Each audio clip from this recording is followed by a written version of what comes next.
Ian. Bob. Eric. From GigaBoots.com, and welcome to GigaBoots podcast number 47. Sonic won't die. Nope. Nope. Never. We're about halfway into Sonic Month. Oh my god, we are. Shit. Recording-wise, we are almost done. We're like 14, 15 games from done. That's so close, right? The thing that strikes me about this month is that I think we're done. Like, there couldn't possibly be any. No! There are always more. There's Have you checked piles. all of the crevices? Like the PSP, Just check all Nokia of them. phone. Yes. Have you checked for a port of Unleashed on the Wii? The 32X, did you check there? Hey, at least we didn't do Sonic Jam and play Sonic World, which would have been neat, but, you know, Sega Saturn. Oof. Sonic World. That's what that weird hub world thing in Sonic Jam was called, yeah. Weird. Okay. Well, even weirder than that, it's an early prototype for Sonic Adventure, it turns out. Well, Yeah, they were trying to make Sonic into an RPG, then they changed it to a platformer, and then they were like, hey, the Saturn's not going to be around for too much longer. Let's start working on a Dreamcast one of these. Fuck you, Sega. In any case, we've been doing a lot of Sonic Month, but hopefully anyone in this room has played anything in the last week. Bob, I know for a fact I just saw you play Bayonetta 2. I did. How was that? That was not Sonic, which is good. great. Glorious. Yeah, you were going back, because you already beat the shit out of that game. But Well, I beat the hard mode. Now I'm trying to beat the Super infinite climax mode.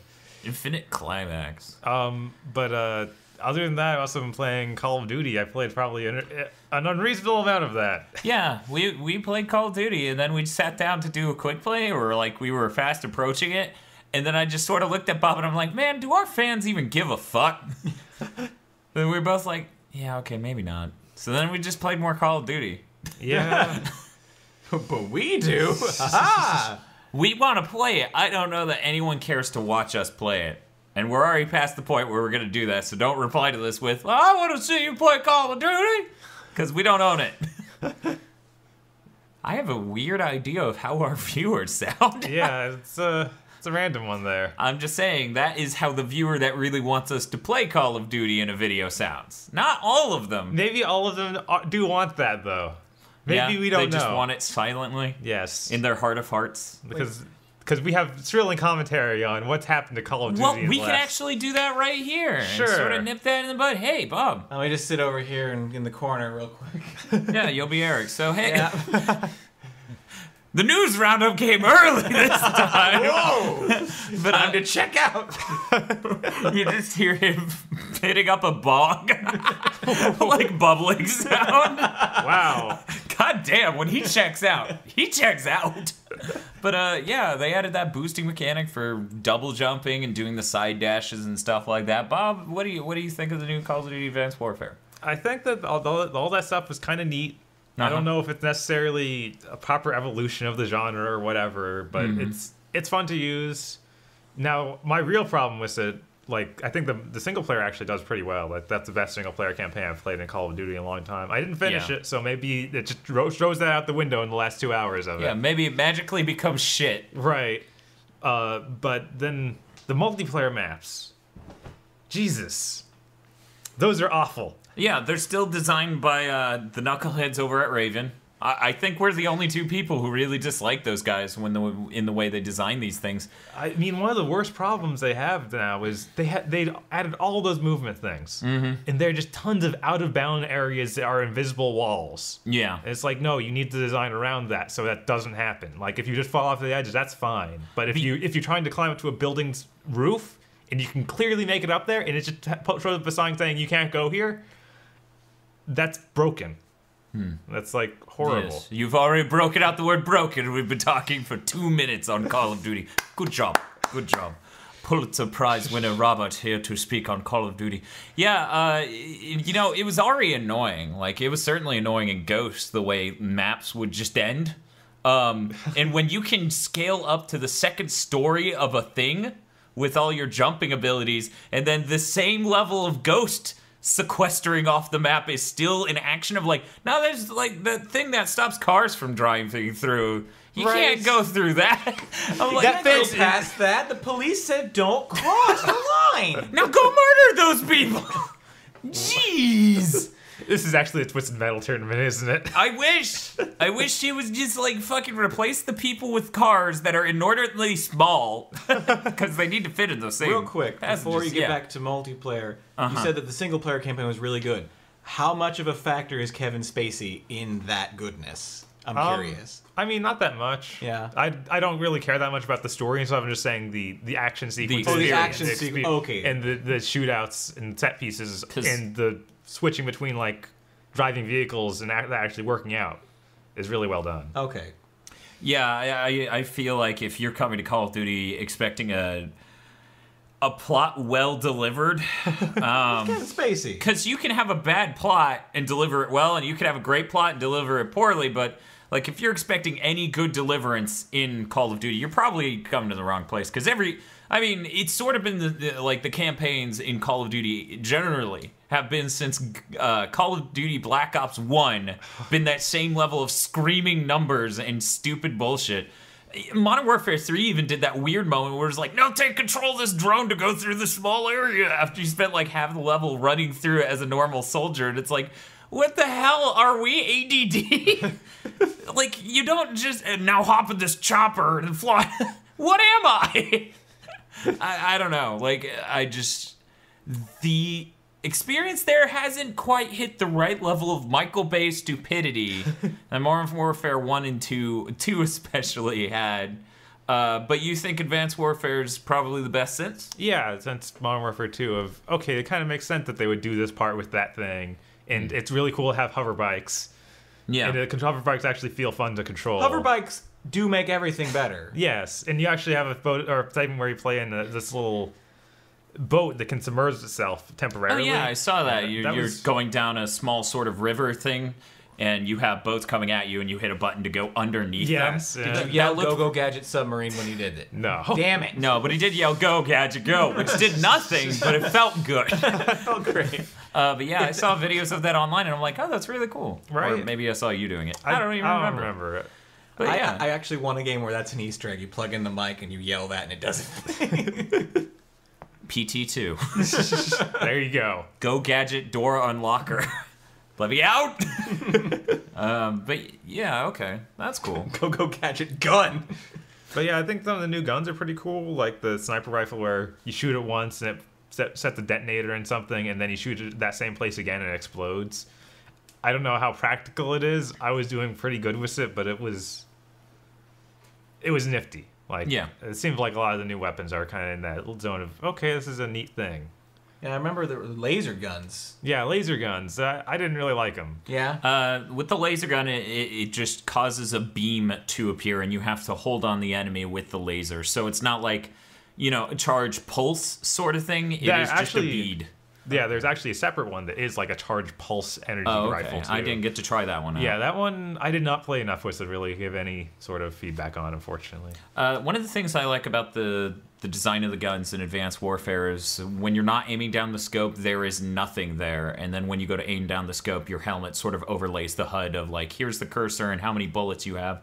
In fact, in the story mode, it has your ammo on the lower part of the gun normally. Right. And then when you go to aim down it completely changes which part of the gun is doing that, because now the scope you're looking through basically has that information. I thought that was really fucking spiff. Yeah, that was pretty neat. I think that there's still like some very slight little crosshairs before you start aiming. Yeah. Okay. Yeah. Yeah. No, I wasn't. Okay, I wasn't talking about Okay. that stuff. I was talking about just stuff on the gun physically. Yeah, on the gun itself. Yeah.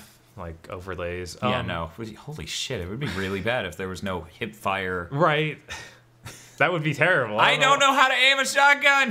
The future's scary. What was also a really good feature that I hope does continue to show up. Uh-huh. At any point, like in the matchmaking process, like while you're making your own class, any place in the multiplayer before the round starts, you can just hit the start button or option button, and you go into a little training ground. A fire range. A fire range, that's right. Firing range, yep. Yeah, so you can just test out how the guns feel, how the ability or the perks you chose affect you. That's cool. And it's really convenient. I was like, man, this really needed to be here a lot earlier. Yeah, it's a really neat feature. Shows what you can do with that nice, spacious RAM. And I think that it even has like a high scores you can get on each part of it, because the shooting range is broken into like 5 or 6 different boosts, and each boost has a separate set of targets pop up, and I'm pretty sure it keeps a high score for each set. Cool. It looked pretty neat. Personally, I didn't like the new boosting stuff. Yeah. I seem to be the one guy. I just didn't think it felt fluid, and normal running was slowed down seemingly, from what I experienced. I don't know. Like, I thought Titanfall's boosting and all of that felt way more fluid. It definitely, like, they made it a lot easier to control and more fluid of just, oh, there's the wall, you can instantly grab it, and it feels good. Yeah, and like, you're going fast. Right. Like, Your the whole 12 is time. amazing. Yeah. Whereas I don't know. Yeah. I don't like how it feels. I'm not saying it's horrible.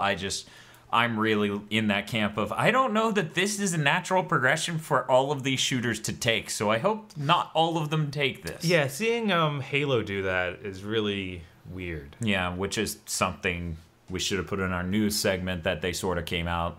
We haven't done a podcast in a bit, so we're going to include that. They came out and showed off how Halo 5 has a lot of boosting in it and things like that, like a running attack where you're going to shoulder check someone.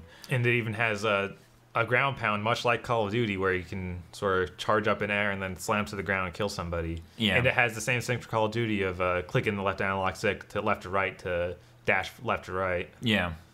So it's weird. And there's also sprinting, which I guess isn't a distinctly Halo thing. Right. Which, like, what was it? They balanced the sprinting as your shield can't recharge while you're running. Right. Correct.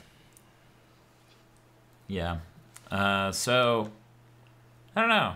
I really liked how Halo felt originally. I think the only thing on there that was like, okay, good for Halo was when you jump up to something, he will do the Call of Duty style, like vault up, grab it. Yeah. And I feel like that just makes things feel better in most shooters. Probably. I never really had a problem with that in Halo. I feel like their level design was smart enough where you could pretty obviously tell you're not going to jump to the second floor. But yeah, most things do have that problem. Like Call of Duty definitely has that problem where if you couldn't climb on things, you absolutely would just like, I didn't jump up that? Are you fucking serious? That is like a foot high. Right. But It's too far. Too far, sweetie. You're crippled. Why am I fighting? My shotgun has apps, but my power armor can't get over this knee-high barrier? Yeah, basically. Okay. And then your shotgun plings, and it's like, hey, check in, and in order to use your points today, and...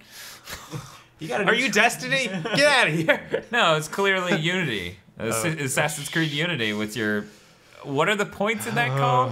I forgot. They put monetization in I heard Assassin's Creed. Yeah, no, everyone loves it. Every reviewer was like, why aren't there prices yet? We don't even know what to think of this. And the prices didn't go up until it launched. Yeah, I think some of them were like, is this like a joke? Is this fake?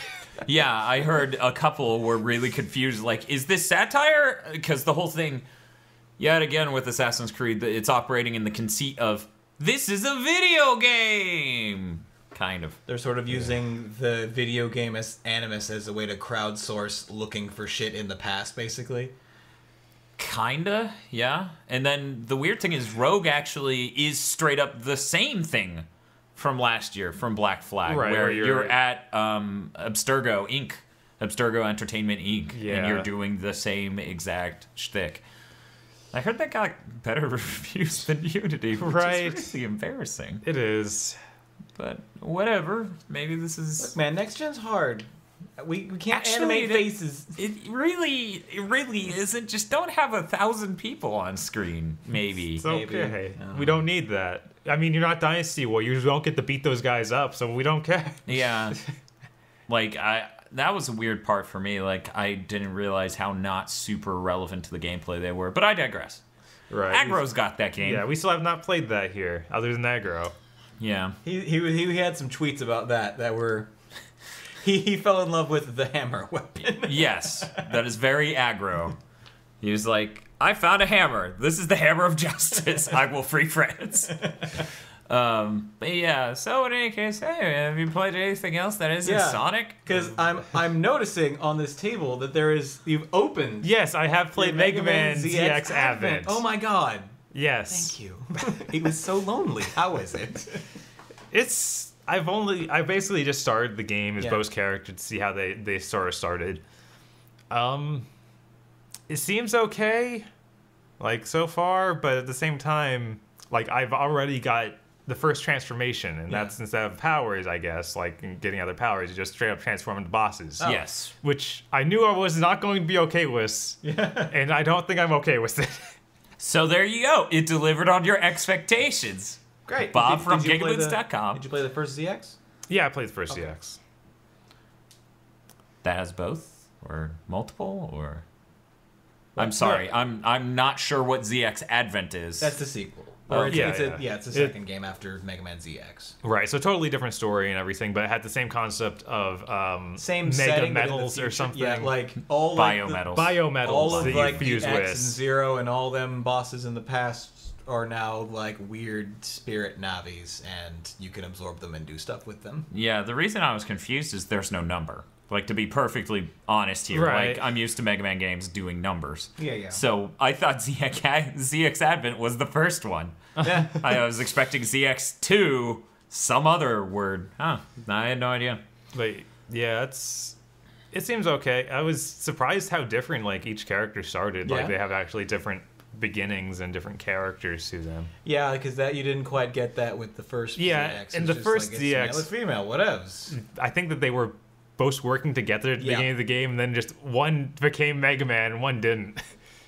No, it was like your boss got Zero and you got Oh, Mega Man. Is that how that worked? And then stuff happened to your boss, and then you got ZX. You got both Mega Man and Zero. Whoa. Crazy. I could play a Sonic and Tails? Man, if the Sonic series got as weird as ZX does. Well, to be fair, they aren't robots, so they aren't open to that level of crazy. No, they're still like weird spirit metals. No, I'm saying Sonic isn't. Right. Right. But I'm saying you could even have some sort of Sonic jewel that had Sonic spirit in it. Like some sort of there is Chaos room for that. Emerald or something. There is room for that much insanity, I think. I don't know, it just, that seems more insane than what's happening in ZX because Mega Man is a robot and all these other things are robots, so there's this whole idea of, like, oh, they made the robots spiritual. That's okay. They made the living organisms into some weird transformation sequence is somehow weirder to me.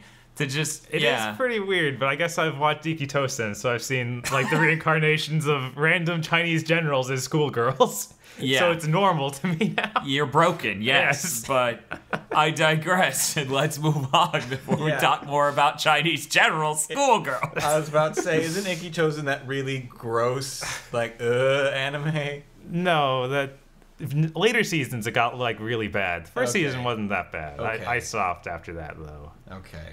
It's not like Queen's Blade level of, whoa, guys. This is... So have you been playing anything else? No. Yeah, I don't think so. No? Okay. How about you, Eric? I've been playing a couple things. Have you played any more Freedom Wars? Can we follow up on that? I actually haven't. Okay. I haven't really So touched have you been that. playing anything else? I have been playing two things, and then before I go, I want to talk about a third thing. Okay. First, I heard the Siren's Call of Tactics Ogre. Okay. Let Us Cling Together, which is the PSP remake of the PS1 SNES game. Not to be mistaken for Tactics Ogre Bromance, the Vita game. No, they're all Where's based on that like one? Queen songs. So Let Us Cling Together, La March of the Black Queen. Okay. Well, from I think the Game Boy Advance one isn't, but no, Tactics yeah. Over 64. I don't think Person that was... of Lordly Caliber. What? Yeah. Of course. No, they have the best. They have the market cornered on the best, weirdest, elaborate, poetic sounding subtitles. Good. But That's way better than Advent. Yeah. But no, that game is incredible. Like, so much of the first, because it's a tactics game, and I will hold this version of this is I've played both Final Fantasy Tactics and this Tactics Ogre. This is 10 times better than anything I played in Tactics Ogre. It's so good. So much goodness. Hey, So Bob. much better than Tactics Ogre. First Tactics, like... Oh, okay. Because you said 10 times better than Because this anything. is a remake of that one. The Okay. old one was like the weird, like, enemy balancing was fucked and the load times were atrocious. They were. Yeah. That alone makes the original Tactics Ogre inferior to Oh, Final yeah. Fantasy Tactics because I remember renting it and I was That's why I just made sure to say this remake. Because they remade quote unquote Tactics Yes. on the PSP, and it's like there's cutscenes. that we added an Onion Knight and there are cutscenes which are CG. Isn't that cool? And I'm like, yes, CG cutscenes are cool. Onion Knight, let's talk. How about anybody else? That's the Have you considered Sonic? He can hold a sword. The Black Knight of that. But like it's the game. Just the music is incredible. Like I keep going back to it and going, how did they get it so good?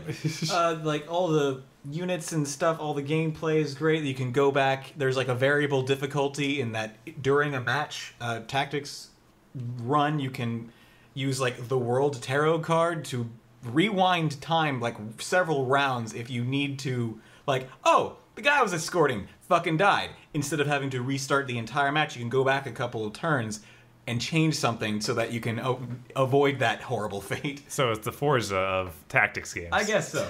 But the great thing is that it does make the game easy, but only as easy as you want because you don't have to use it at all. So if you want to go But through is there a and just have limit on it? No. So really, it just makes the game easy. Well, you can only you Is can there- go back a maximum of 50 turns. That's a shitload. Yeah, And that's Now, every a unit, turn. even enemy Like- units. And even enemy turns count for that. Okay, so that's a unit turn. Yeah. Okay. But that's Not still rounds, not whole rounds, God. Will your like your rewards or score or something be negatively impacted? I don't know. I think they might be a little bit, but otherwise, no. But again, you don't have to use it. I don't know. I use it because I'm generally super mediocre at games, but it made a lot of really frustrating situations of like, why did this person not die? You can go back and... If you play on like hard mode, is that not available? I don't know. I actually don't know if there is a hard mode. I guess hard mode is don't use World Terror. Yeah, because that's... I'm always iffy about elements like that when there's no punishment for it, just because it's Yeah. like... That kind of breaks the balance of the game a bit, because if you know what's in the future... Well, you can go, Sure. oh, I'm fucking dead. Well, maybe I go... It's more of a time-saving mechanic of I'm going to have to restart this whole match. Instead, you just go back a couple turns, try a different thing, and fix your mistake. And again, you don't have to use it. So if you want to be hardcore, screw this, I don't want the game to do this, I'm going to power through it. Even if I have to restart this whole match, you can do that. All right. So yeah, but it's an option for casuals like me that don't want to replay this whole goddamn stage. But another nice thing is that the story actually choices matter. Like it is a linear story, but you can make really key decisions that drastically change how the game plays out. Like at one key, like it starts you off on one thing and then it splits off into timelines basically where you start as a kind of a revolutionary and it culminates into, in order to get things continuing going, we're gonna kill this village, burn it to the ground, and blame it on our opponents, therefore securing our place in the revolution. And you can go, that sounds like a good idea. Sacrifices need to be made for the I will do what my lord says. Or you can go, fuck that noise and fight against that. And the game splits off drastically from there. Now, once you do that, can Yes. you go back enough turns to undo that decision? What's great once you beat the game, you get the even more World Tarot. You can go back in time and make different decisions. Oh, that's cool. So you can completely explore the other timelines of there's law, chaos, and neutral. I was about to ask if you had multiple save slots, but a system Oh, yeah. like that actually doesn't even... It's PSP. You don't need to, but there are Okay, multiple cool. save slots anyway. So yeah, it becomes less about just making choices, but exploring all the options and the story itself is based on the Syrian Revolution of so many years ago. It's cool political stuff, and it's an interesting story, and you play it out with dudes fighting dragons and shit. So. It's been a long time since I played it. When your units die, are they just dead, or is there a system like Tactics where When they die in the stage, you have so many turns to give them a res item. Okay, so it's So like it is Final like- Fantasy Tactics. Tactics, yeah. And if you fail to save them, they have 3 hearts on their on the main character stat screen. Once those hearts are gone, that unit dies forever. So if you let them die 3 times, which you should. So that's a little more forgiving, but yeah. But yeah, if you are reckless and just don't res your people, they will go away forever. They will super die. Okay. But that game is great. Have you been playing anything else? I also, just the other day, on a whim, because I was like, I need something to do. I kind of feel like doing a 3D action game until Inquisition comes out, Dragon Age. But I downloaded DC Universe Online. Oh, cool. It is neat. There is a problem that is a specifically me problem, where the camera controls, you can invert them. But what I need is up and down inverted, but not invert left and right. So it's all or nothing. So I'm half stupid all the time, no matter what camera control I'm gonna note they do make products for people whose brains are broken like yours, where you can invert things. That is a thing, at least on other consoles. The PS4, I don't know yet. I don't think that's there yet, just because that touchpad has really fucked up a lot of other people trying to make PS4 controllers. Right. But I mean, that game is I'm just struck by how really good the character creation is. Yeah, it is really good. Like so many costume options. You can make just about anything. Can't you make Wolverine? Maybe close to it. You can at least give him like the color scheme, definitely, for your costume. And the claws? I don't think there are like metal gauntlets and stuff. Okay, maybe I'm thinking of another one where it just let you make Wolverine. It may have been like Champions or something. Yeah, it was that other one, off-brand one that wasn't like DC or Marvel. But there's so many like really neat options. I ended up making an old man wearing a cowl and a business suit and demon wings, and he summons like demons and he zaps people with his hands.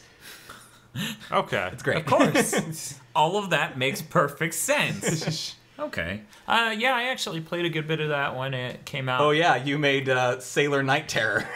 Yep. Right. Sailor Night Terror is amazing. Imagine a schoolgirl. Like Fuku outfit. It's like skirt, backpack, yay, but skull face made of metal. There you go. That's how you do it. It was pretty great. Do you get to choose some alignment with superheroes? Oh yeah, you can choose a hero or villain, and you get like different mentors. Like for the heroes, you get Batman, Superman, and Wonder Woman. Yeah. And for the villains, is like Lex Luthor, Joker, or Cersei, which is like Wonder Woman's. Oh right, because she has just random Greek gods. Yeah. Because they're douches. But yeah, it's a lot of fun. It's a little bit simple, and I think that kind of benefits the console because there's not so many buttons that you need. There's not a lot of hotkeys that you need. Yeah. So yeah, and it's just fun to zip around. The flight power, like the movement powers, are really cool because you can get either like super speed, flight, or acrobatics, which are all of them are just neat, and it feels good to move around, and you feel cool. Yeah, it's a nice game, especially for free. Oh like, yeah, it got the one up on oh shit, what's the name of that shooter that's on PS4 and Steam? That is a Warframe. Yeah, it got the one up on Warframe because it had been out for a good bit before the PS4 launched. Warframe kind of went in with less in tow. Yeah. What was also no IPs. This also reminds me that PlanetSide 2 they are bringing to the PS4. I'm excited. Ooh, yeah, I'm be interested in that. And right now they say they're shooting for 1080p 60 frames per second. That's nice. Because I don't care that the graphics options are super pretty. They also said that they could have it like on ultra settings for graphics options. Holy shit. So I'm like, guys. That sounds dangerous. You should probably try and make sure you get that 60 and then talk about that. Also, my PS4, please don't kill it. That would make me very unhappy. Yeah, I've started playing PlanetSide 2, and if I hold my ear up to it, I can hear it screaming. It's like the subterranean crack to hell. Yeah. So that's it for... I can't think of anything else to say for DC. But then the last thing... Yesterday... You asserted, and then Jake chimed in, that you decided to equate Sonic with Kirby. Actually, no. Kirby said, or what was it? Jay shit on you for liking, what was it? Sonic and the Secret Rings. I shit on you for liking Sonic. Actually, no. What I said. No, you constantly. No, you did do that. No, let me shit on me. I will quote myself directly. I said that it was completely unfair that Sega shit on people who own Wiis and made a game that was designed for invalid vegetable children, which Eric apparently then went, I am one of. That isn't me calling you one. That is me saying you elected to go, this is for me. I like this. I'm good. And then I called you a liar because you kept saying it was good. Okay. Which, to be fair, I still hold to that. Liar. Fair enough. But no, Jay totally shit on Kirby right after that. He was like, Kirby is No, of course. you don't remember. Before that, you directly said Kirby is the Sonic of Nintendo. I mean... And, okay, here you go. Fuck you and fuck Jay. Because that's wrong. How's that wrong? Let's go ahead and compare the Sonic and Kirby franchises. Okay. Because even at Kirby's absolute worst, it is never borderline or completely broken, True. stupid, or unfun. But at Kirby's absolute best, it's not at Sonic's absolute best. Yeah, no, I disagree with that. I think you're completely wrong. I think an open poll of our listeners What is will... Sonic's absolute best? Sonic 3? Sonic 3, 2? Knuckles, and 2. There are different appreciable aspects. It's like the Mega Man 2, Mega Man 3 dichotomy. Okay. You know? Different things to appreciate about both. Both really high. And I'm a Kirby fan. Okay. You know that. Yes, I'm not aware of shitting that. on Kirby No. here, just saying, like, Kirby's garbage. And No, I it's would just... go ahead and I would say- say that Kirby's Epic Yarn is like, it doesn't go quite as low as Sonic, but it gets to that super It's boring not level a- that Sonic it's- Boom is. Okay, Yeah, but it's it not does. a badly It does. made game. It's not badly made, but what it's going for is incredibly boring. Yeah, I mean, that's the thing. You can't really, like, whether or not it's well made doesn't matter as much as the enjoyment experience. Like, we're talking about, like, Epic Yarn is very well made. It has polished graphics. The so idea fucking- and the aesthetic of it is very well executed in almost every single level. Right. It succeeds at the things it tried to do. But as he just said, it gets to that Sonic Boom on the 3DS level of boredom. You're, it just okay, isn't it engaging. is a bit slightly boring. Yes, Yeah. I will freely admit. Epic Yarn, not the most exciting game. It's Yeah. a bit of a high, woo romp. You can't even die in that game. Yeah. It goes to that Lego zone of, why am I playing this? Oh my, who? And I'm not gonna say that Kirby is a masterpiece. Lego's a good bit lower than both Sonic Boom and Epic Yarn here. I almost fell asleep on your couch in the middle of whatever Lego game came out when the PS4 did. That shit is fucking boring. That shit is so... My brain fights dying when I play that game. But in any case, you were angry. Sorry. Just like the thing, like, oh yeah, it's like at some level, it might have some things in similar with some Sonic games, but to equate like the quality of Kirby games to the quality of Sonic games, I've seen with my eyes the mountains of just pure liquid shit that has Sonic's name on it. I played Canvas Curse too. Oh, Sonic's name on Fuck you, Canvas Curse was a good game. But fuck no, you, really, fuck you. My equating Sonic to Kirby to the Sonic of Nintendo has more to do with when they can't improve on the basic formula, they just do really fucking weird shit. That's what Sega did constantly with Sonic, like Spinball and Labyrinth and 3D Blast. Like, they never tried to improve what was the core there, and I felt like a lot of the time when they tried to do that, like Sonic 4 and... You may hate me for saying this, but, I'm not saying this to be an asshole. I'm saying it because that's how I feel. Kirby on the 64, they just weren't as good as their predecessors. I think it was different, but it was I still thought a the well one on the Wii game. was really good. Oh, absolutely. I think that or Kirby probably Superstar. Superstar is the peak of the Pinnacle. series. Yeah. I don't know. Well, what's the name of the one on the DS? Superstar Deluxe? Yeah, Deluxe. Okay, yeah. Either that or that one on the Wii, the last one, Return to Dreamland. Yeah. One of those two is the peak of the series. Yeah, but I'll even have to play... even when Kirby deviated like Sonic did to like Sonic Spinball, That there's a standard of quality. there's a standard of quality. Like they push out a game that is finished at the very least. So many of these games are like, how did this make it out? And some of them are mainline entries too, like exactly. Sonic 06. So I just got angry. So I was like, what? No, like the Kirby's not the best series ever made, but it's not fucking Sonic. But if you look at all the IPs that Nintendo has, like they never do that Sonic/Kirby thing of like now Kirby is a golf ball in a Except that in a mini golf thing. Yeah, they play like it wasn't like Spinball is Sonic is the pinball, Yeah. and the Dream Course is Kirby Kirby's is the pinball. golf ball. Yeah. And yeah, they also did the pinball thing. You never see like Mario's now a ball. Kirby Mario Pinball Land. Mario Pinball Land? Yeah, I've on the never Game heard Boy of this. Advance. What? Yeah. Do you own that? No. Damn it. I would say that Yoshi is the one that they go to more often for just weirdo things like Tetris Attacks and Yoshi's Cookie. Yoshi's Cookie. Yeah, that was weird. But yeah, even like Kirby's Avalanche, Kirby's Dream Course, Kirby's Air Ride, but all those deviations had interesting things using the Kirby theme going for it and were fun games to play. Sonic R is painful. I actually enjoy it. Whatever. It doesn't control great, but I see what they're trying to do. Like, they're just trying to make a racing game that has more substance to it. It's not just a normal racing game, so then they were like, put in exploration elements. Now, admittedly, the Sega Saturn version of Sonic R is fucking terrible. You can't see, like, 50 feet in front of you, but the PC port is solid. I just don't know that, you know...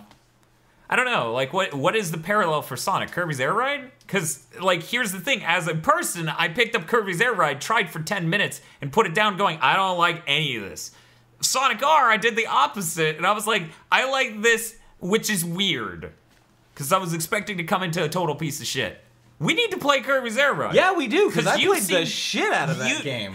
Yeah, but you did that for Sonic and the Secret... You played... I didn't play the shit out of Sonic. I just played it... I think, to about that dinosaur, the second world. Sure. I didn't beat that shit, no. Like, you pick up the controller and you're, like, getting almost everything on the course, and Jay's watching and he's like, this game looks great, Eric. And I'm like, fuck you, you play next. And then he's like, oh, I'm losing, this is bad game. Which, you know, that was fun. Yeah, that was great. Be sure to check out the Secret Rings quick play when that goes up soon. I mean, there is a certain level where I can deal with the game on its own terms.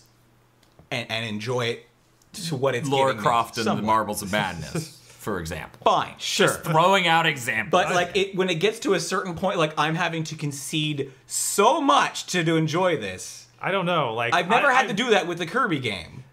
I'm not saying that you would. I just would. What I would say is Secret Rings is probably the worst Sonic ever. Yeah, he's absolutely right. Because like, what was it? The other day you were like, Sonic? It's not the worst Sonic, it's the worst 3D Sonic. Wait, no, those are the worst Sonics. Oh no! Like, even Sonic 1 and 2 on the Game Gear are pretty solid games. It's just that 2 has that unstoppable boss. And then, like, that monster boss.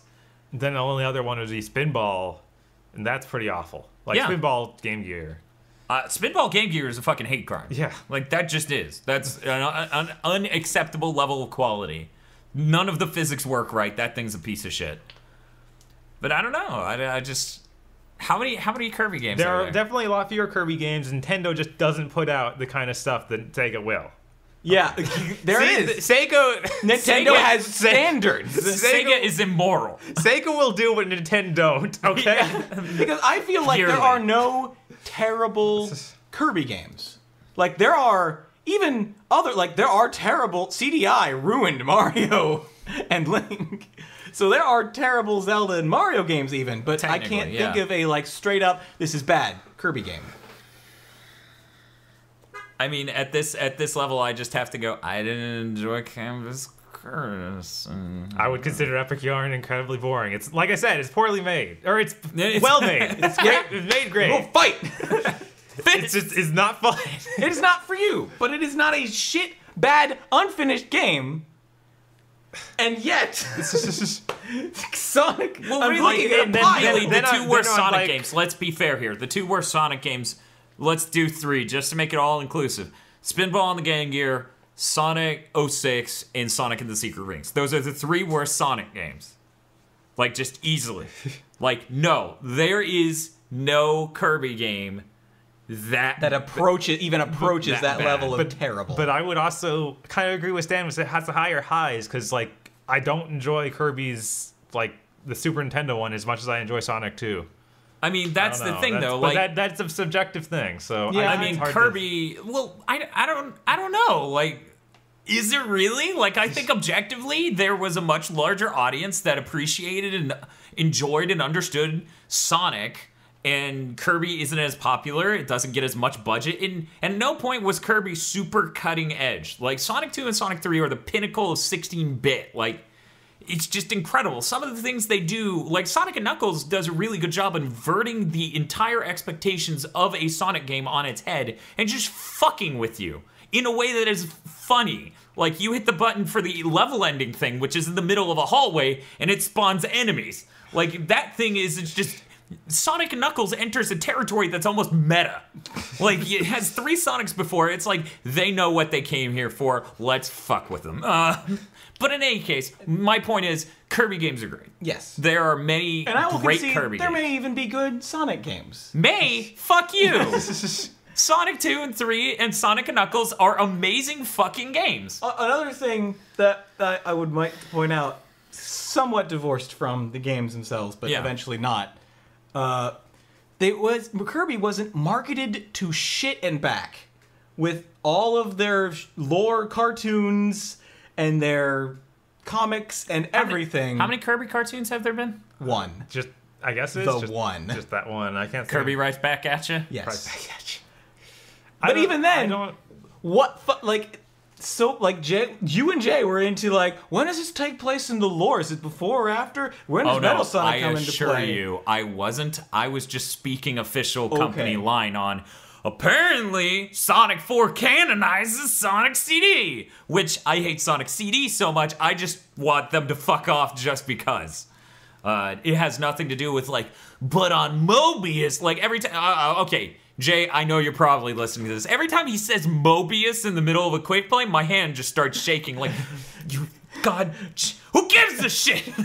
Like, that's the only two people. So many people give a shit. It's for Sonic fans.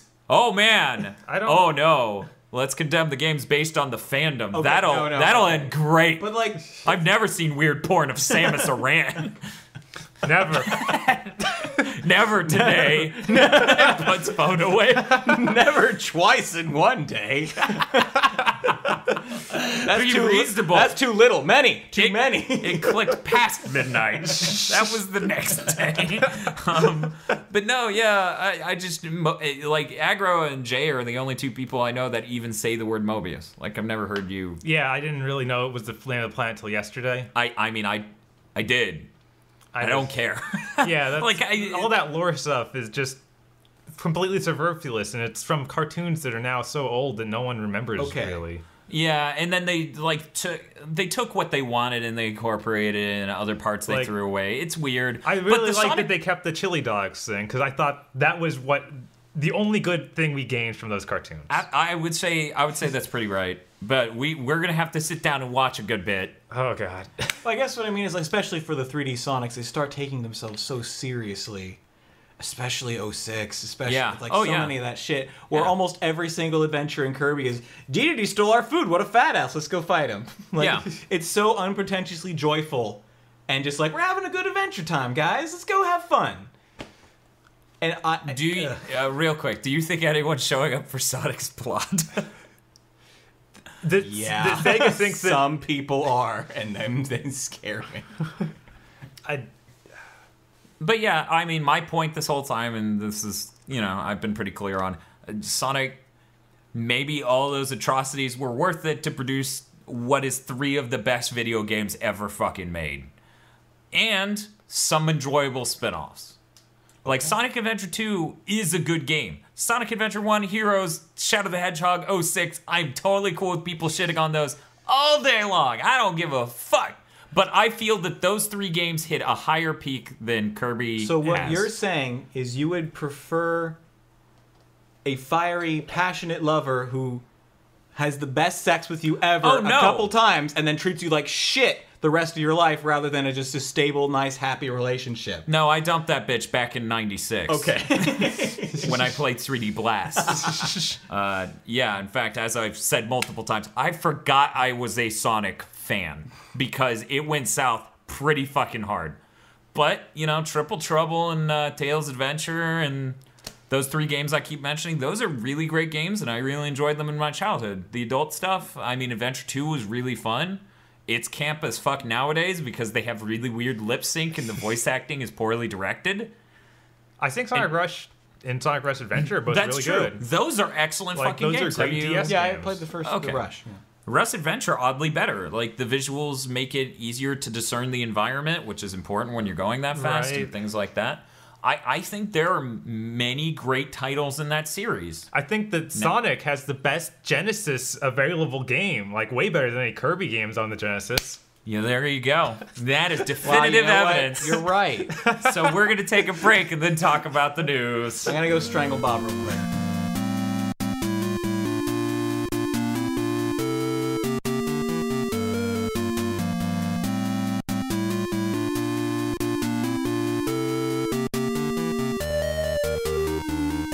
So here we are in the news roundup. We're going to round up this news. I'm going to read the first one.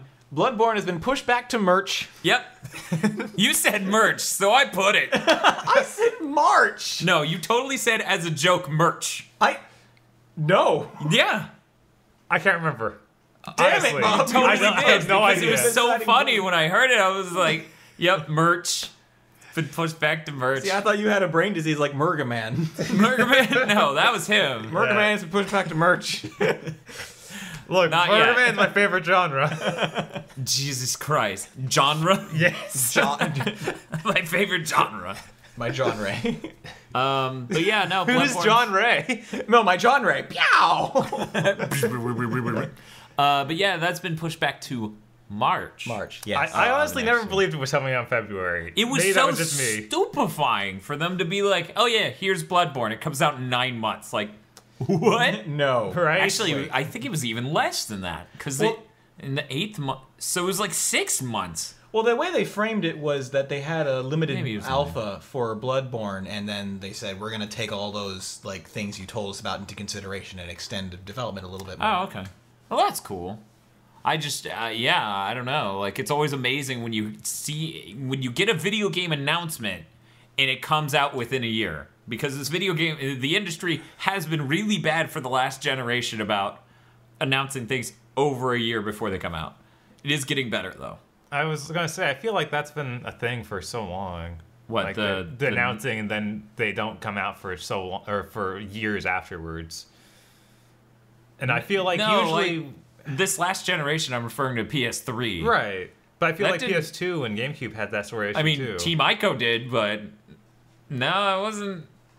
Because, like, Final Fantasy 7 and 8 and 9 came out pretty quickly. Yeah, no, PlayStation 1 and that gen. But I'm saying like so PS2, you're saying GameCube. PS2 specifically. Yeah, PS2, GameCube. Resident Evil Xbox 4 gen. did take forever. Yeah. That's true. Yeah, so did 5. I'm not thinking 5 was PS3. I know. Yeah. I'm not thinking of anything else from PS2 gen. Just Team Ico working forever on Shadows of Colossus. See, well, the best stuff always and takes forever. Resident- So Last Guardian's going to be fucking incredible. Yeah. That's what I'm getting. Totally. Not just. It's out. Thank you. This isn't Also, Knack. Thank you again. Also, Duke Nukem Forever was great. It was. It wasn't, though. Moving on. Fucking. Why did that game have to come out? In any case, Because God hates us. apparently. God is real and he hates you. But yeah, I hope that I really hope Bloodborne like runs well when it comes out, because I know that they're going for that 30, and it'd be nice if they locked it there. Like, I know that they did not achieve that in Demon's Souls or Dark Souls 2 Yeah. for consoles. Yeah. Which, you know, that is expected of that sort of thing, to not be super locked and steady. It is really pretty, so at least, like, and I know I've been saying this a lot recently, like with Assassin's Creed Unity, at least it's justified that it doesn't lock at 30. When games don't look super pretty and they don't lock at 30, I'm upset. Yeah. I'm just like, you did something wrong. Where's the trade-off? Yeah, you have offered me nothing to compromise. Not that I'm saying I take graphics over frame rate. We've been over that in this exact podcast already, but yeah, Bloodborne looks pretty. It does. I've been generally hearing some positive things about it, too. So Yeah. It honestly, I'm really super interested. But in any case, let's go ahead and move on. Third and fourth wave of amiibos are announced. The third wave includes Lucario, Rosalina, and Chico, Bowser, Toon Link, Sheik, Ike, Meta Knight, and King Dedede. And the fourth wave is apparently just Shulk, Sonic, and Mega Man. And apparently, in the United States, Shulk will be exclusive to GameStop, because Xenoblade Chronicles was a GameStop exclusive as well. So. Okay. Oh, okay. Rosalina and Chico. Chico's the star. I was like, who the heck is Luma. Chico? Yeah, it's Paz, Chico and Paz. Yeah. Okay, from just Ground check it. Zero. Here's to you. You get to fucking play as Chico in Super Smash Brothers Brawls. Is it before or after he has, like, Bolt put through his ankle so he can't walk? After, and he also is transformed just like Raiden in Revengeance, and he's like, time for Chico to let her his rip! final smash, he removes him and goes, oh! Yeah, just explodes out with energy. And it starts playing a Revengeance song, too. Does he get, like, energy arms he uses? Yeah. Okay. Yeah. I can get behind just that like character. the Bayonetta thing where giant arms pop up when he's moving his arms, and they... Yeah. And 6 of them at least. At least. But yeah, no, so that's... Shulk being GameStop exclusive kind of sucks, but I guess that makes sense. It kind of makes sense, but whatever. I don't know. Yeah. Bob's like, whatever, Dude, Shulk, man, who gives a fuck? King Dedede. Done. I'm out. I am very excited about that wave. I'm going to have to buy a few of those, like Sheik and Ike. Your bro Sheik and Ike, yeah. This is I'm most interested in fourth wave because it's got Mega Man and Sonic. right. It's got Mega Man. Like, it's just interesting to me that happened. That Right. Sonic and Mega Man are getting toys made by Nintendo. That's really cool. I figured that Sega and Capcom, being the fallen empires that they are, would be too greedy to let that happen. Right. But I guess they don't have much better options. But yeah, so that's cool. I'm interested in those. I want to know what Mega Man's going to unlock in Hyrule Warriors. Yeah, man. Totally, I'm don't gonna do that. Put A Mega Man purple on rupee. every game. See what happens. Oh, I don't know if we have the news in here about amiibos, but the whole thing, they can only save data for one game At a time. at yeah. a time. Yeah. Now, that doesn't count for, like, everything that they've announced other than Smash Bros. Is just unlockable stuff. So that doesn't count for that. Like, it doesn't have to actually Like, save oh, anything you on unlock that. this thing, now it's all forever. Like, you can do other stuff with it. Right, so Smash Bros. Save will take the whole thing, though. And that's pretty weird. Like, that really is just like, but are you going to make more games that use this or not? Yeah, I don't know. The announcement of this didn't really surprise me because that's the nature of that shit. It's an NFC chip with some flash storage on it. At that price point, you can't afford to have a shitload of space on it. Right. And then, like, different games would seemingly take up radically different amounts of space, too. Maybe And they'll have some system to save it on your system, that would be neat. right? A That'd be system nice. for your system, yeah. That would be spiff. Hopefully. I don't know. They're Nintendo. Right. If they had a system for your system, why wouldn't you just keep... I don't know, like... Here, I trained my Mario. Now I'll put my Mario on my system and give my Mario to my friend, and he'll give me his Link, because his Link's on his system now. I feel like that Maybe- allows a bit of a gaming... Maybe you wouldn't be able to actually use it again until you transfer it back onto this figure. That's what kind of thing I was thinking. Yeah, to some extent, but even still, that But yeah. more engenders that than having the hard lock. You know, one save file. Because I could legitimately see that happening. Of like, I'm tired of training Mario. I'll put him in storage and get a Link from a friend who has a Link. Right. Or you're just that rich kid who owns the ball. If you're that rich kid who owns the mall and you're listening to this podcast, might I direct you to the Patreon Also, let's be friends. so I can borrow all your shit. What? That's not okay? Ah, damn it. Would you rather me borrow all your shit or steal all your shit? Because one of these things is happening. Yeah, next bit of news, the Master Chief Collection came out and it has a few issues in the multiplayer. 343's come out saying they're going to address them, hopefully, in next week's patch. I've been hearing hearing stuff. things about matchmaking not working and sometimes having to wait upward of 4 minutes for it to actually start matching you with anyone. Yeah, And then did you tell me something about, like, there was a game that had 10 people in it and it made a team 6v4? Yeah. Yes, I love that. The dude in the video is laughing as hard as I would. I'm so glad he was there experiencing that because I'm like, I'd be doing the same. I would be crying right now because that is so incredible that the game's like, 10 people fighting 4v6, brah. Scrubs. But yeah, so hopefully that update will do it. I don't know. You only have to play AAA games for so long before you realize when they say, don't worry, that patch that's coming is going to fix... No. Yeah, that was one of those things I was most worried about for the Halo Master Chief Collection. That's so many different games, multiplayer modes, shoved into one. There was almost no way they were going to get that working right. Yeah. I really don't think the multiplayer in that is interesting or a good idea for online. I really think it's just the ultimate LAN game. Yeah. Hopefully they print enough copies of this where down the road when I get an Xbox One or something, I can just buy the game and we can do some cool lands because, I hear it runs terribly in split screen. Oh, yeah? Yeah, Wow, that's what Ars shit. Technica said. I don't know if they were just saying that it never gets up to the 60 it tries for, or that it just Fluctuates wildly. That fluctuates so wildly that it's unplayable. And that's worrying. I'm going to go check the Digital Foundry after this to see if any of their articles talk about that, because I feel like they would also be interested in knowing. Richard Ledbetter's pretty meticulous dude. You said Ars Technica instead of the Digital Foundry? Right, I keep saying the wrong one. If it helps, just say Eurogamer, and then I'll just hate you slightly. But yeah, Digital Foundry, that was at the end of that wrap-up or that summary thing I was reading, and it sounded like they were planning to post something that was more in-depth. Good. Because that's what they do. Yeah, because this was talking mostly about the story campaign and stuff, and not about the online experience and the split-screen experience, which is very important. I think so. I mean, I think that is a core aspect of why we enjoyed Halo. We would get 3 or 4 360s and get some people over and do a LAN. We never have a setup where it's one 360 per person. Right. Because that's crazy.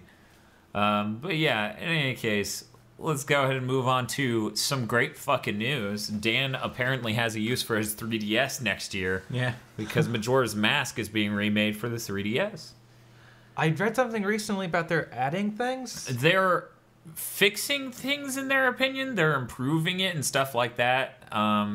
Was fishing there at all before? I don't remember. I don't remember there being fishing, but they're like, fishing is now a thing. And I'm like, now are you fixing it or adding it? Because I don't remember fishing. I remember really liking fishing in Ocarina of Time. Yeah, it was great. I don't know if that was... It probably just wasn't there in Majora's Mask. Pretty sure it wasn't there in Majora's Mask. So I'm excited. I mean, this is my favorite Zelda because it's the one that took the most risks and tried to do something different. And the reason why it did that is because they got handed all of the assets from Ocarina of Time, and they're like, you can make a Zelda in 1 year? Here you go. Fucking do it.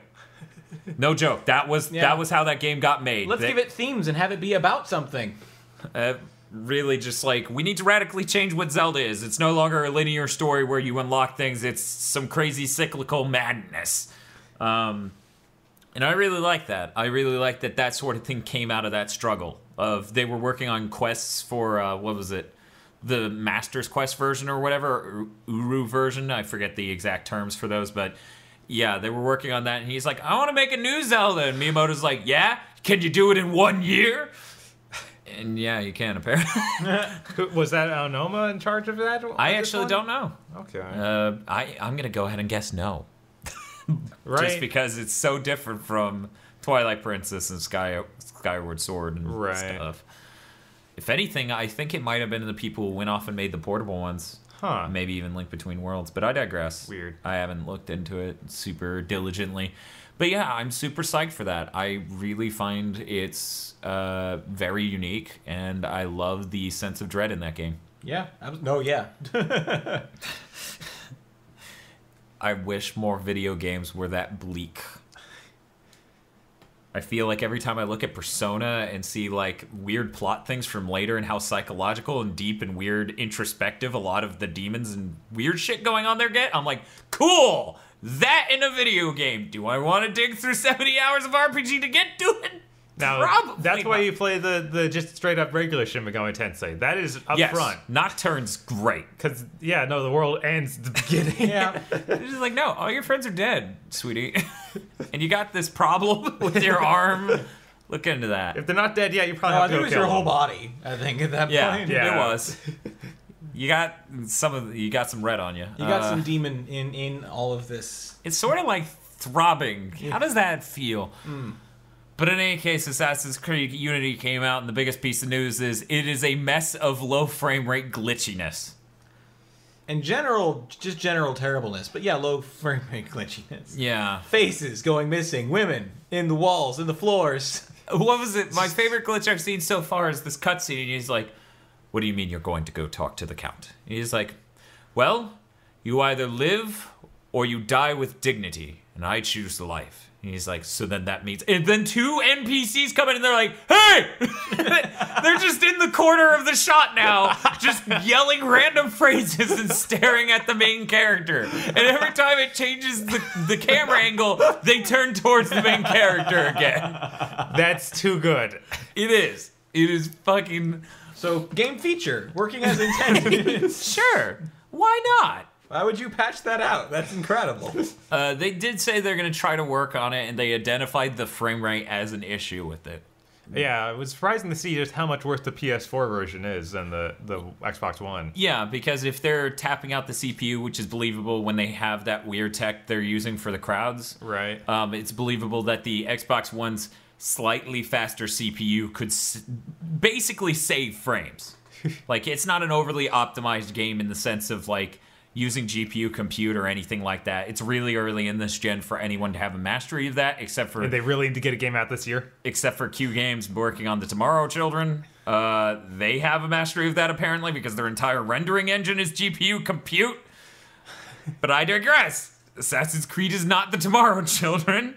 So, yeah, of course, this year, choosing to push really large crowds did not pay off for them. They should not have made that choice. And seeing like all the glitches that have come in those huge crowds is just like, I don't think anyone like that has to just break immersion more than anything else. Probably. Because I've seen so many ones where just, if you're walking near them, they're constantly morphing to other people, or they're spawning half of them in the air and the other half not.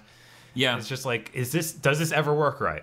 I don't know. What was it? I saw this really funny tweet online. It wasn't even a glitch. It was like, that OCD moment when you realize every single person in a crowd in Assassin's Creed is the exact same height. And I'm like, what? And then I looked at all the videos and I'm like, holy shit. They're the same height and they're all British. Yep, they're all British. See, here's the thing. I kind of defend the British thing because when the French play Assassin's Creed, they're playing it in French. They aren't playing it in English. Yeah. And as a company who makes a very mainstream product, Ubisoft makes the most mainstream shit in this industry. It's like Call of Duty and the Ubisoft games, because Assassin's Creed sells gangbusters every fucking year. It's always based on having a handsome man going through history. That's why it's fucking... Because guys want to be a handsome man going through history, and women want to play through history as a handsome man, so, like, everyone's happy, apparently. But and that one time on the PSP where you were a black woman. But no one remembers that. But then eventually it came to the PS3 and 360 and PC, and still no one remembers that. Didn't even get released to retail. Yeah. But in any case, I just... Sorry, you really derailed me with the black lady thing. I completely forgot what I was aiming at. You were going for the French accent. Oh, yeah, okay, thank you. When you're making that large of a product, you can't have an accent for every single character that you think might keep a mainstream American audience from being able to understand it. I always find it absurd on television when a person with a very light accent is subtitled, but that's just the nature of that. Lots of people can't understand accents, and a French one is infinitely harder to understand than a British one to Americans. Because, I mean, there are plenty of TV shows where you get British characters individually, or they are British television shows that you are just watching. French is a very thick accent, kind of like Asian accents. It changes how various letters are pronounced, and an English one's much easier to bridge that gap. I honestly started figuring that it was a matter of they couldn't find French accented voice actors that weren't just racist sounding. Like they were worried about taking. Oh, you mean fake? Yeah, fake French. Fake French. Well, yeah, fake French accents. Fake any accent is really racist. Yeah. Or classist or any other thing. They're a French company in France. Like, you think they could find some French people to voice, but whatever. Yeah, but I mean they could, but I'm positing they wouldn't because it would just alienate the people playing it. I mean, that's the thing. We're Americans. People don't want a legitimately faithful accent from wherever. They want to understand the character. I guess so. Yeah. But then all the Italian in Assassin's Creed 2 and such. Yeah, he spoke Italian for short periods of time, but outside of that, he sounded like a normal dude. Okay. He didn't have a heavy Italian... I mean, were people just spewing Italian in the streets, or I don't think so. No, never. No, it was weird when he spoke Italian. Oh, he did it for like one sentence while killing a person. Yeah, occasionally. It was fucking weird because they didn't even translate it in subtitles. It was a fucking weird moment. There's like Yeah. meatball I feel like marinara. Whoa, what is he saying? You feel like he had an Italian? I feel like he had a very, very slight Italian accent. You Like, think? like I can't remember right now though. I've never Something heard not. an Italian that looked like him or sounded that was. I've never heard an Italian sound like him. There we go. All right. But that's its own thing. But yeah, that's what I'm thinking. I feel like in the first Assassin's Creed, Nolan North played both the character in the future and in the past. Yeah. Did he? Wow. And I feel like that makes more sense and is easier for people to understand. But when they cut him out, like killed him off and took him away from the potential of doing that, it's just weird. It's like, why did you do that? You were literally playing as the guy in the future, so you'd think you'd be playing as that guy in the past. But whatever. I mean, don't your know. descendants don't sound like you. No, they don't. I'm not saying they do. I'm saying it was that part of it being some sort of video game simulation of it where he's playing out the role of that character. And that's what it felt like in the first game. But now you were literally just like running through the Okay, events of so that you're life. saying since the Animus originally was a much more simulation thing, trying to reenact from your genes, that what he sounds like would easily be, since it's that conceit as the playing those events, Right. that of course it sounds like that guy because you are still that guy. Right, because sometimes he would still talk, like in the first one, I believe he still talked about things as if he knew the future. Like he wasn't just saying what the ancestor would say, he was saying what that guy playing the ancestor would say. I feel like that was probably a thing, yeah. I don't know. And then it got into weird stuff of like, but the people around you would find that really weird. But the people around you are simulations, so whatever. So this is all really weird. We're moving on! Yeah. Square Enix is fixing Final Fantasy XIII's port on PC in December, according to them. They'll be adding some resolutions and other graphic settings that they aren't overly specific on. So, for those who don't know, Final Fantasy XIII came to PC in shit condition. Like 720p Yeah. resolution and 30 frames per second locked, I believe. And then people immediately fixed it via modding, but Square Enix sort of wants to do something to help. It'd be good if they did that, because From Software never did that with Dark Souls 1. Yeah, no. But at least they came out and said, we don't know what we're doing. Help.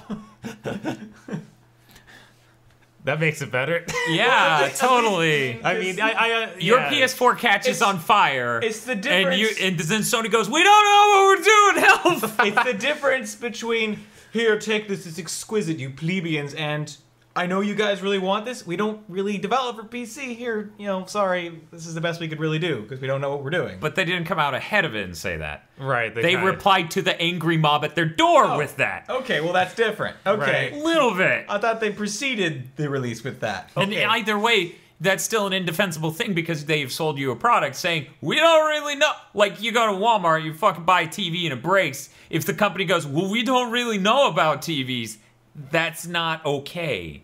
At no level. I mean, the whole thing of it being released on PC was fans, demanding it from them. Like, the only reason they conceded was so many people, said, put it on Steam, please, we want this on Steam. That's not a good enough excuse to put out a poor quality product. I mean, sure, it worked out well in that instance because the mod showed up. Both instances it worked out well because, mods showed up and they were like, fuck it, let's mod the shit out of this. By the way, I said mods when I meant modders twice. Note, go back and edit me. I'm gonna say it. Future Dan, seamlessly edit me saying this in. Here we go. Modders. There we go. That'll sound great. Yeah. Amazing. I'm not doing No one that. will be able to tell. No one will be able to tell. It'll be seamless, just like Assassin's Creed simulations. Seamless simulation. So Microsoft trademarked Battletoads. Yep. Okay, here we go. Maybe Platinum is making it. Actually, I'm just saying. Who else? maybe. Lionhead. Yeah. As soon as they're done with that Fable game, they're going right to the Couldn't you say Battletoads. Ninja Theory at least? Like, No. Maybe it's Okay. rare. They're clearly busy making that. What was it? what's rare? AAA. You're like right. Rare doesn't exist anymore. They barely had a skeleton crew to make what was that Connect thing? Sports Rivals, Connect Sports Rivals. Yeah. which had Battletoads DLC that you could get. for pre-ordering Or maybe GameStop. Double Helix. No, they're owned by Amazon. Yeah? Yeah. Oh, I thought Microsoft bought them up. Nope. Yeah, Amazon bought them for their exclusive game studio thing right after Killer Instinct came out. So that's why the people who made Dive Kick had to take over for season 2 of Killer Instinct's DLC. Wow. They actually fixed and improved the game in a lot of ways. So they upped the resolution to 900p and did some other stuff. And they came out with the best characters. They came out with Fulgore and TJ Combo, and those are like the two best. So They got you an entire season of that Fulgore. says that Double Helix did that on purpose to sell you DLC in season 2. Yes, correct. Okay, I thought he was like the finale for season 1. I feel like it was announced early enough for that to be the case. Maybe. I don't know. I thought he was a part of season 2, but I could be completely wrong on that. Anything else to say here, gentlemen, about Battletoads and whether or not any of us are excited? I don't care about Battletoads. I just don't. So I'll go ahead and talk to Bob then. What? Fuck you. I'm gonna shove you away. In any case, so Battletoads, right? Happy Video Game Nerd totally shit on it on Facebook. He's like, it was never a good game. It's a total piece of shit. Raw. God. And I feel like there's an in-between here. Like, yeah, that game's cheap, but that game's also good. Like, it does some amazing things, and it's got some solid gameplay, but it's fucking hard. Maybe a little bit unfairly so, but that doesn't make it garbage.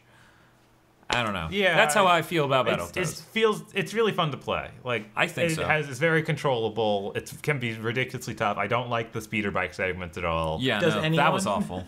I feel like some sick fuck out there does. Yeah.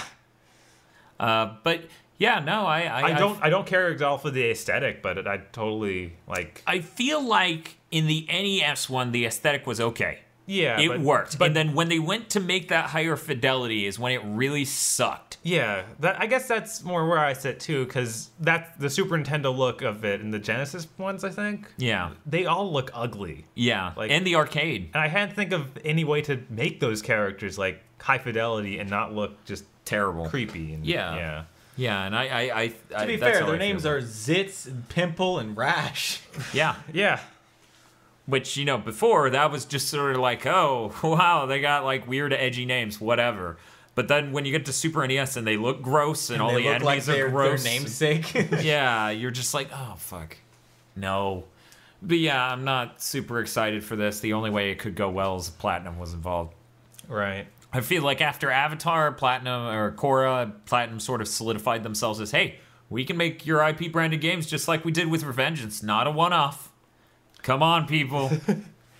I feel like there's so many better things they could be working on for IPs. Although I like the idea there are, but yeah. Platinum are video game mercenaries. Yeah, they're PMCs. They are the outer heavens of the video game world. Yeah. Led by one crazy dude. Actually, one normal dude with a crazy dude underneath him who's telling his fucking followers on Twitter to fuck off and die. Yes. Fuck off and die. Kamiya? Shit. Of course, he's on the toilet, too. He thought he wouldn't find him on the toilet. Kamiya did, but nope, they found him. Have you heard that the director of Platinum does actually talk to him about, like, you can't be doing this. Yeah, no, I didn't know that. Yeah, it actually goes down like that, That's where he's great. just like, you can't be telling people to fuck off and die. You realize that, right? You could stop it. He's like, you're right. Does it right? Is doing it in the process. Yeah, Wait, exactly. What are you saying? One second, I gotta tell someone to fuck off and die. But let's move off of Battletoads and Platinum and talk about the Lost Vikings, which are being added to the Heroes of the Storm. I think that's great. I'm not. You would. No, I mean, have you played the Lost Vikings? no, I'm. Yeah, no, it's fine. No, I'm genuinely. I have played it. Okay. Yes. I honestly haven't. It's a pretty good puzzler. Like, you know how Lemmings is? Yeah. Okay, so the whole thing with that is different people. No, like Okay. it's pretty different. But I was using that as a starting point. So different people have different abilities, different roles to solve this puzzle. Right. Right. Okay, so you boil that down to 3 guys to make it a lot more manageable instead of the 8 or 6 different types of roles that Lemmings have.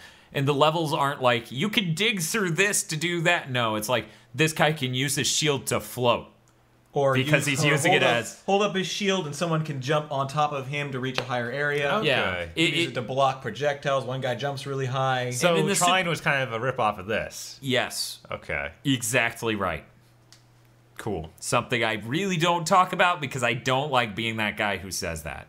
Because it's an unfun conversation because you're usually talking to people who haven't played the game that you're saying, got ripped off or whatever. Right. I feel like that happens a lot in our industry, though. But it's okay. I mean, fuck, Resogun's technically a knockoff of Defender, except for the fact Defender's a piece of shit. I've never liked that game. I just, it did amazing things for the time with the scrolling background, and it loops. It like, looks that's cool, incredible for back then, and there's a button that makes you teleport to a random spot. Why'd you do that? What part of that makes... Fuck you. It's the panic button, man. It is. But geez, okay, in any case, I hear other people give a fuck about other things that were announced at BlizzCon. I don't even... Did they talk about when freaking Hero of the Storm is going to be playable to us plebeians who aren't in the closed beta? I believe they'd made some comments on that, but... I don't know, I've been hearing about this game for over a year and seeing fully playable footage. Yeah. But it's still not there to play. Yep. I don't know. Dota 2 did the same thing. Did it? Yeah, it was like a full year of closed invite-only beta. Jeez. I mean, that's how the people who stay are, because they know. How many Dotas have you seen that came out of the gate with not enough characters, not good enough content? Most? Right, like... Yeah, but they seem to survive. Some? I mean, the only one I can remember dying is that EA one that didn't even really get out of beta. I'm sure there are way more than that died, just because it's like, we don't have a fucking user base. Shit. But yeah, I mean, it's really important to come out strong. And just be like, this is now a thing you can do with polish and lots of characters. Maybe more than one level? League of Legends? Yeah. You're like, hey, there are two. One you don't want to play and one you do want to play. Well, no, the 3v3 was its own map, as opposed to 5v5. Right. Yeah. Wait, do you not want to play 3v3? No, I don't. You're a monster. 3v3 is way more... Whatever. We'll do our League of Legends cast after the... No, we're never... I'm going home. Bye. Do you not like League? I'm not a very big competitive game guy. So, I mean... It doesn't... And basically hyper-competitive, I would say. It's hyper-competitive, and almost every single one is infamous for having the most toxic player user base. Yeah, it's hyper-competitive, correct. The learning curve for it is hyper steep for almost all of it. Yeah. And people have zero patience for new people. So I'm like, no, I'm okay. It's fine. I'm good. This isn't for me. Luckily they do have co-op versus AI, which I always thought was a good option. Right, that can be enjoyable with people who aren't as skilled, like me. Yeah. Like, I know that I just can't even play against other people online, because I'm just... Well, you could, but it wouldn't be playing. It would just be murdering. I'm weight to the whole team, and that makes me feel bad. Yeah. At least with Heroes of the Storm, there's like a shared experience pool, so it's more. So about you can still drag them down in a much more communist fashion. Yeah, exactly. Yeah. Great. But other things at the BlizzCon over the weekend. Another StarCraft expansion.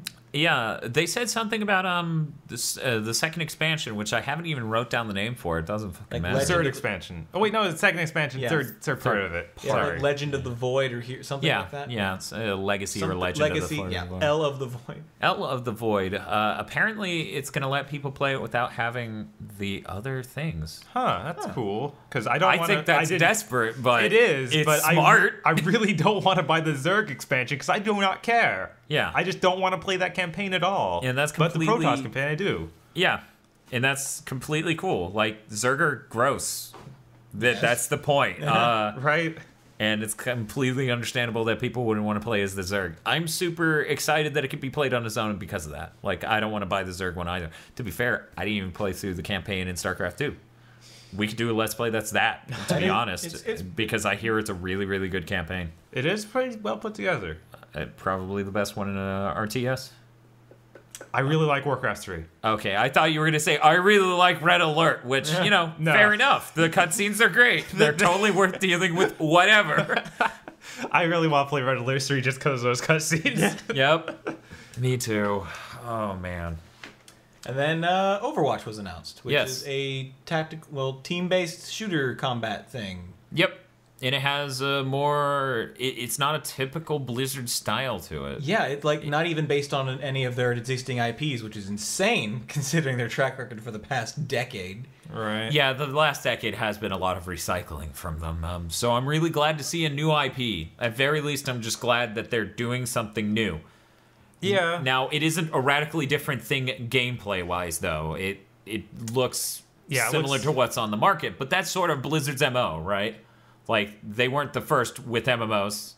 Diablo's the only one where they sort of stumbled onto a new genre. Yeah. And that was a happy accident in the middle of developing it, because originally Diablo 1 was turn-based. I know Warcraft is super early in that whole RTS stuff. Yeah, it was early. When is it before, or is it like the first? I mean, it was preceded by shitty RTS. Okay, just making sure. Stuff on really early computers, like Dune was considered there's like a Dune RTS that was one of the first, like, this is genre. Good, defining. Yeah. So maybe this will be like that whole like a World of Warcraft where it's just, oh, we finally made a good one. We made the best one. You know, and to describe it, it does a team-based shooter, as he was saying. It has more, I guess. I don't know how to describe the aesthetic. I'm kind of terrible at that sort of thing. I mean, the trailer was super. Everyone's saying Pixar-y. Like, it had that quality of animation and like the look to it. I would okay. Now, correct me if I'm wrong. Incredibles? Does that kind of? I guess it's kind of like it's that shiny, but not. I don't know. A little bit plasticky looking, but not in like a this is fake way. Yeah, it's not going for a realistic look. Yeah. So yeah, that unrealism of 3D animated shit. Yeah, I feel like the artwork they released for it is not like this. Does not look the same as what the 3D models ended up at. Because that's how it usually ends up, especially with Western companies. It seems they just God of War. Yeah. I've seen that concept art. I'm like, God, that concept art is amazing. Me and my girlfriend were looking at it, and we were like, God, he's so fucking... Because he visualizes the 3D space so exactly. Sorry, that thing was a life-changing event of, you're so fucking good. Oh my God. Wait a second, you're amazing. May I please suck your dick? Yes. Go right ahead. But yeah, Overwatch has the abilities for different characters. They were saying that, you know, with the Dota game, only one person can choose a character.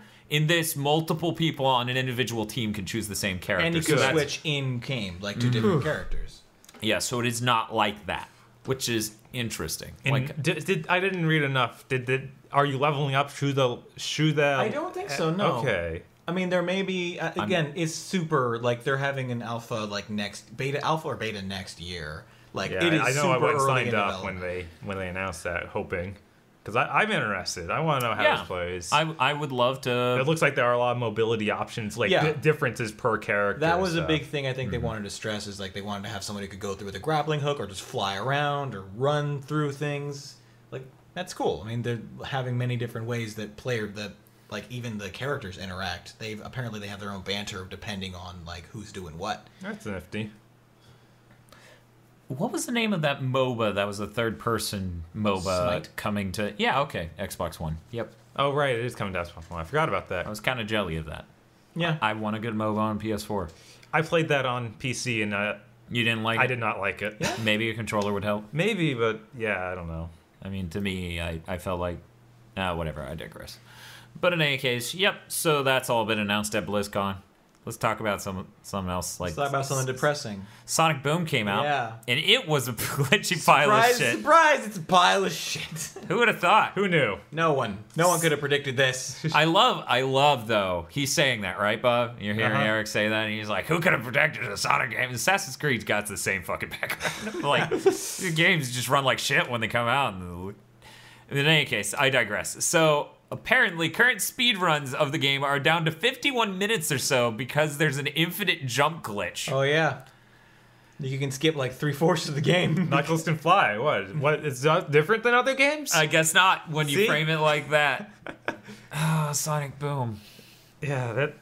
We still haven't checked Redbox to see if any Redbox has taken up the terrible idea of letting people rent that. I really want to try it. Or maybe they're like CVS stopping selling cigarettes. Like, no, we're not going to negatively impact people's health anymore. We're not going to stock that. Fun fact about that. Yeah. That isn't why they fucking stopped, sweetie. The margins on a fucking nicotine aid are so much higher than cigarettes. And now that everyone who is going to be hooked on cigarettes basically is, they were like, fuck it, we'll just stick nicotine help behind the counter. That same counter space being used for that. It's great. Great. It's great. I love that they spun it like that, too. That was so delightful to read that news story of. Like, we don't feel like... Bitch, you know what shit you sell in your store? How many energy drinks do you sell? Shut the fuck up. How many winos do you serve? Shut the fuck up. It's so weird that you can buy alcohol from a drugstore. I don't know. Some states you can't. Huh. Florida is not one of them. Right, of course. But you can't buy liquor, which is how you really get fucked up, so... Okay. Because that's totally not just another set of... You can just buy this amount of beer and do it. At that point, right, it is way harder to get drunk off a beer than on liquor. Like, right. Liquor's really fucking fast. I understand. It's a totally different level of it. Yeah. And then the cashier should probably stop you if you're like, yeah, I need to buy all of your beer. For me. For me, yes. Because no one else can have this. You can assume that they're having a bitching, like, kegger, right? Right. Like, that they're having a crazy beach party that's going to span half of Destin. But no, they said for me. So they're just ending it tonight. I'll take your sleeping pills. Do you have more of this in the back? You know, I'm going to say no. I'm leaving it to you to trust me, because if you don't trust me, it doesn't matter anyways. Go away. But yeah, Sonic Boom. Sonic Boom. I just, yet again, in the podcast, I'll take a moment to stop and appreciate all those fucking idiots on my Facebook who came to defend this game earlier this year. It's like, asshole, I was a Sonic fan. Don't you fucking sit here and pretend that I'm just some asshole shitting on all of Sonic, Eric. I fucking know what a good Sonic game is when I look at it. Sonic Generations was not that, because the physics are all fucked. Completely fucked. Sonic Boom is not that, because it is made by a first-time developer, and I hate all these fuckers who are like, but it has 2 guys from Naughty Dog. Yeah, fucking great. It's like a 300-person plus studio. 2 guys? You think that fucking matters? God, you're so fucking naive. It's built on CryEngine for the Wii. Was there a better formula for this being a fucking disaster? And it was produced by Sega. There's no way this could have been worse. It was an edgy reboot made by Americans of a Japanese IP about anthropomorphic animals. Produced by the worst fucking publisher in Japan. Wait, Capcom didn't produce this. Yeah, I don't know anymore. They are Sega and Capcom are really Capcom battling and Konami are like all in that running. Okay, but is this the Operation Raccoon City of Sonic? I feel like it's still a single-player game. It is still a single-player game. You're playing a narrative. I feel like with Operation Raccoon City, Capcom knew that was not going to be good. Because that was released in the same year as another real Resident Evil game. I thought they just thought they could get people to double dip, kind of like Rogue and Unity. I guess. Maybe that was the case. And it wasn't just a thought of, oh man, when did we sign those contracts? Do we have to release this? I thought they thought it would be a good, cheap way to get another game out that people would appreciate, but...